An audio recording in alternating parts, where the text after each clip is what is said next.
നമസ്കാരം, chess battles മലയാളത്തിലേക്ക് സ്വാഗതം. നമ്മളെല്ലാം ആകാംക്ഷയോടെ കാത്തിരിക്കുന്ന ലോക ചാമ്പ്യൻഷിപ്പിന്റെ മത്സരങ്ങൾ ആരംഭിക്കാൻ ഇനി ഒരു ദിവസം മാത്രം ബാക്കി നിൽക്കുകയാണ്. ഉദ്ഘാടന ചടങ്ങുകൾ ഇന്ന് നടക്കുമെങ്കിലും മറ്റന്നാളാണ് ആദ്യത്തെ ഗെയിം ആരംഭിക്കുന്നത്. എല്ലാവർക്കും അറിയുന്നത് പോലെ നിലവിലെ ലോക ചാമ്പ്യൻ ഡിംഗ്ലറിനും നമ്മുടെ ഗുഗേഷും തമ്മിലാണ് മത്സരം. നമ്മളെ സംബന്ധിച്ചിടത്തോളം വർഷങ്ങൾക്ക് ശേഷം നമുക്ക് ഒരു ലോക ചാമ്പ്യനെ കൂടെ കിട്ടാൻ പോകുന്നു എന്ന പ്രതീക്ഷ തന്നെയാണ് ഈ വേൾഡ് ചാമ്പ്യൻഷിപ്പ് നമുക്ക് സ്പെഷ്യലാകുന്നതും ഇരട്ടി ആവേശം തരുന്നതും. നവംബർ 25 മുതൽ ഡിസംബർ 13 വരെയാണ് മത്സരങ്ങൾ ക്രമീകരിച്ചിരിക്കുന്നത്. ഇതിൽ ക്ലാസിക്കൽ ഗെയിമുകൾ തന്നെയാണ് പ്രധാനം. 14 ക്ലാസിക്കൽ ഗെയിമുകളാണുള്ളത്. നവംബർ 25 തുടങ്ങി ഡിസംബർ 12 ക്ലാസിക്കൽ ഗെയിമുകൾ അവസാനിക്കുന്നത്. ക്ലാസിക്കൽ ഗെയിമിലെ പോയിന്റുകൾ സെയിം തന്നെയാണ്. അതായത് ജയിച്ചാൽ 1 പോയിന്റും സമനിലയായാൽ അര പോയിന്റുമാണ്. തോൽക്കുന്നവർക്ക് സ്വാഭാവികമായിട്ടും പോയിന്റ് ഒന്നും കിട്ടില്ല. ഇങ്ങനെ 14 ഗെയിമുകൾ അവസാനിക്കുമ്പോൾ രണ്ടുപേർക്കും പോയിന്റ് നില തുല്യമാണെങ്കിൽ മാത്രമേ ടൈ ബ്രേക്കിന് പ്രസക്തിയുള്ളൂ. അല്ലെങ്കിൽ ഡിസംബർ 12 തന്നെ ഈ ടൂർണമെന്റ് അവസാനിക്കും. ഈ ക്ലാസിക്കൽ ഗെയിമുകൾ കൂടുതലും സമനിലയിൽ അവസാനിക്കുന്നതായിട്ടാണ് കണ്ടുവരുന്നത്. എന്നാൽ ഇത്തവണ അതിലൊരു മാറ്റം കൊണ്ടുവരാൻ ഫിഡെ പരമാവധി ശ്രമിക്കുകയാണ്. അതായത് മുൻ വർഷങ്ങളിൽ രണ്ടുപേർക്കും കിട്ടുന്ന സമ്മാനത്തുക ഫിക്സഡ് ആയിരുന്നു. ടൂർണമെന്റ് വിജയിച്ച് ലോക ചാമ്പ്യനാകുന്ന ആളിന് ടോട്ടൽ പ്രൈസ് ഫണ്ടിന്റെ 60%, റണ്ണറപ്പിന് 40%മാണ് സമ്മാനമായി കൊടുത്തുകൊണ്ടിരുന്നത്. എന്നാൽ ഇത്തവണ ഒരു മാറ്റം വരുത്തിയിട്ടുണ്ട്. ഇപ്പോൾ ക്ലാസിക്കൽ റൗണ്ടിലെ ഓരോ ഗെയിമും വിജയിക്കുന്നതിനനുസരിച്ച് സമ്മാനം കിട്ടും. അതായത് ഇത്തവണ പ്രൈസ് ഫണ്ട് $25 ലക്ഷം. അതിൽ ഒരു ഗെയിം വിജയിക്കുന്ന ആളിന് $2 ലക്ഷം വെച്ച് ആ 25 ലക്ഷത്തിൽ നിന്ന് കിട്ടിക്കൊണ്ടേയിരിക്കും. 2 ലക്ഷം എന്ന് പറയുമ്പോൾ 2 ലക്ഷം രൂപയല്ല, $2 ലക്ഷം. ഇന്ത്യൻ രൂപ കണക്കാക്കുമ്പോൾ ഏകദേശം 1,70,00,000 രൂപ വിലയുണ്ട്. ഇത് ഒരു ഗെയിം വിജയിക്കുന്നതിനാണ് ഈ തുക. പ്ലെയേഴ്സ് സമനിലയ്ക്ക് ശ്രമിക്കാതെ പരമാവധി വിജയിക്കാൻ തന്നെ ശ്രമിക്കുന്നതിന് വേണ്ടിയാവും ഇങ്ങനൊരു മാറ്റം കൊണ്ടുവന്നിരിക്കുന്നത്. ഇങ്ങനെ ടോട്ടൽ പ്രൈസ് ഫണ്ടിൽ നിന്നും ഓരോ വിജയത്തിനും $2 ലക്ഷം വീതം മാറ്റിയ ശേഷം ബാക്കി വരുന്ന തുക രണ്ടുപേർക്കും തുല്യമായിട്ടായിരിക്കും ലഭിക്കുന്നത്. അല്ലാതെ ക്ലാസിക്കൽ റൗണ്ടിലെ 14 മത്സരങ്ങൾ കഴിയുമ്പോൾ രണ്ടുപേർക്കും തുല്യ പോയിന്റ് ആണെങ്കിൽ, അതായത് രണ്ടുപേരും 7 പോയിന്റ് വീതമാണ് നേടുന്നതെങ്കിൽ പിന്നെ ടൈ ബ്രേക്കിലെ റിസൾട്ട് എന്ത് തന്നെ ആയാലും വിജയിക്കുന്ന ആളിന് $13 ലക്ഷം, തോൽക്കുന്ന ആളിന് $12 ലക്ഷം കിട്ടുന്നത്.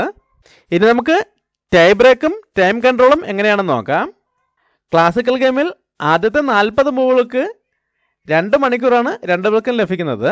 അതായത് ഗെയിം തുടങ്ങുമ്പോൾ തന്നെ രണ്ടുപേർക്കും ക്ലോക്കിൽ 2 മണിക്കൂർ വീതം ഉണ്ടാകും. രണ്ടുപേരുടെയും ആ 2 മണിക്കൂറിനുള്ളിൽ അവർ 40 മൂവുകൾ ചെയ്തിരിക്കണം. അങ്ങനെ 40 മൂവുകൾ കംപ്ലീറ്റ് ചെയ്യുമ്പോൾ അഡീഷണൽ 30 മിനിറ്റ് കൂടെ ആഡായി കിട്ടാം. പിന്നെ 41ാമത്തെ മൂവ് മുതൽ ഓരോ മൂവിനും 30 സെക്കൻഡ് ഇൻക്രിമെൻറ്റും ഉണ്ടായിരിക്കും. ഇതാണ് ക്ലാസിക്കൽ റൗണ്ടിലെ ടൈം കൺട്രോൾ. ഇങ്ങനെ 14 ഗെയിമുകളിൽ നിന്നും ആദ്യം 7.5 പോയിന്റ് ആരാണ് നേടുന്നത് അവരാണ് ലോക ചാമ്പ്യൻ ആകുന്നത്.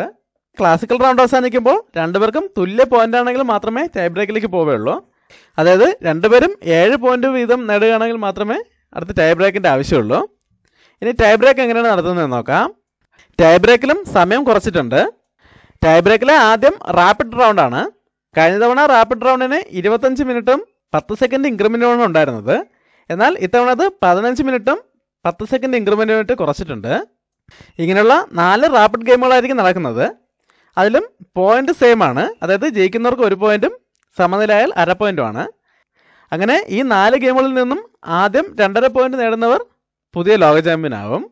എന്നാൽ അവിടെയും രണ്ടുപേരും തുല്യമാണെങ്കിൽ, അതായത് രണ്ടുപേരും 2 പോയിന്റുകൾ വീതം നേടുകയാണെങ്കിൽ അടുത്ത റൗണ്ടിലേക്ക് പോകാം. അവിടെയും റാപ്പിഡ് തന്നെയാണ്. 10 മിനിറ്റും 5 സെക്കൻഡ് ഇൻക്രിമെൻറ്റാണ് ടൈം കൺട്രോൾ. അവിടെ 2 ഗെയിമുകൾ മാത്രമേ ഉണ്ടായിരിക്കുള്ളൂ. ആ 2 ഗെയിമുകളിൽ നിന്ന് 1.5 പോയിന്റ് നേടുന്ന ആൾക്ക് ചാമ്പ്യനാകാം. അവിടെയും രണ്ടുപേർക്കും ഒരേ പോയിന്റുകളാണെങ്കിൽ അടുത്ത് ബ്ലിറ്റ്സ് റൗണ്ടിലേക്ക് പോകേണ്ടി വരും. ബ്ലിറ്റ്സിലും 2 ഗെയിമുകളാണ് ഉണ്ടായിരിക്കുന്നത്. 3 മിനിറ്റും 2 സെക്കൻഡ് ഇൻക്രിമെൻറ്റുകളായിരിക്കും ടൈം കൺട്രോൾ. അവിടെയും 2 ഗെയിമിൽ നിന്ന് 1.5 പോയിന്റ് നേടുന്ന ആളിന് ചാമ്പ്യനാകാം. എന്നാൽ അവിടെയും രണ്ടുപേർക്കും തുല്യ പോയിന്റുകളാണെങ്കിൽ വീണ്ടും ഒരു ബ്ലിറ്റ്സ് ഗെയിമാണ് വരുന്നത്. ടൈം കൺട്രോൾ സെയിം തന്നെയാണ്. 3 മിനിറ്റും 2 സെക്കൻഡ് ഇൻക്രിമെൻറ്റും. ആ ഗെയിം വിജയിക്കുന്ന ആളായിരിക്കും പുതിയ ലോക ചാമ്പ്യൻ. എന്നാൽ ആ ഗെയിം ഒരു സമനിലയിലാണ് അവസാനിക്കുന്നതെങ്കിൽ വീണ്ടും സെയിം ടൈം കൺട്രോളിൽ ഗെയിം റിപ്പീറ്റ് ചെയ്യും. വീണ്ടും സമനില വന്നാൽ അത് റിപ്പീറ്റ് ചെയ്തുകൊണ്ടേയിരിക്കും. അങ്ങനെ ഒരു വിന്നറെ കണ്ടെത്തുന്നതുവരെ ഇത് ആവർത്തിക്കും. അവസാനം ഈ ബ്ലിറ്റ്സ് ഗെയിം വിജയിക്കുന്ന ആൾ ചാമ്പ്യനായി മാറും. എന്നാൽ ഇതിൻ്റെ ഒന്നും ആവശ്യമുണ്ടാവുമെന്ന് തോന്നുന്നില്ല. നിലവിലെ ഫോം വച്ചിട്ട് ഗുഗേഷിന് ക്ലാസിക്കൽ റൗണ്ടിൽ തന്നെ വിജയിച്ച് ലോക ചാമ്പ്യനാകാൻ കഴിയുമെന്നാണ് പ്രതീക്ഷിക്കുന്നത്. എന്നാൽ ഇപ്പോൾ അല്പം മങ്ങിയ ഫോമിലാണെങ്കിലും ഡിംഗ്ലറിനെയും ഒരിക്കലും വില കുറച്ച് കാണാൻ കഴിയില്ല. ക്ലാസിക്കൽ ചെസ്സിൽ തുടർച്ചയായ 100 ഗെയിമുകൾ തോൽവി അറിയാതെ കളിച്ചു വന്ന റെക്കോർഡിട്ട പ്ലെയറാണ്. പോരാത്തന്നെ ബ്ലിറ്റ്സിലും റാപ്പിഡിലും ഗുകേഷിനേക്കാൾ ഒരുപാട് മുന്നിലുമാണ്. നിലവിലെ റാങ്കിങ് നോക്കുകയാണെങ്കിൽ റാപ്പിഡിൽ ഡിംഗ്ലറിൻ 2ാം സ്ഥാനത്തും ഗുകേഷ് 49ാം സ്ഥാനത്തുമാണ്.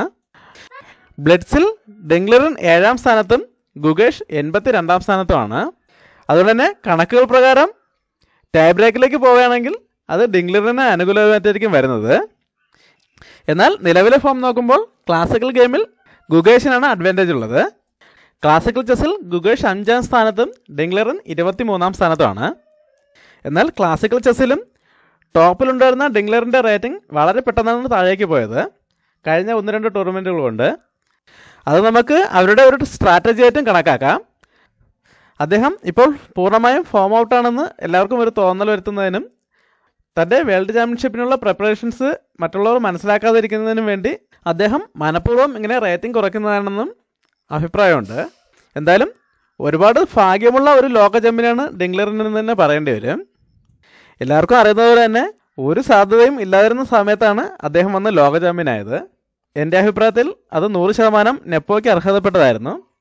ഇനി എന്തൊക്കെയാണ് സംഭവിക്കാൻ പോകുന്നതെന്ന് കാത്തിരുന്ന് കാണാം. അടുത്തൊരു വീഡിയോ വീണ്ടും കാണാം. നന്ദി, നമസ്കാരം.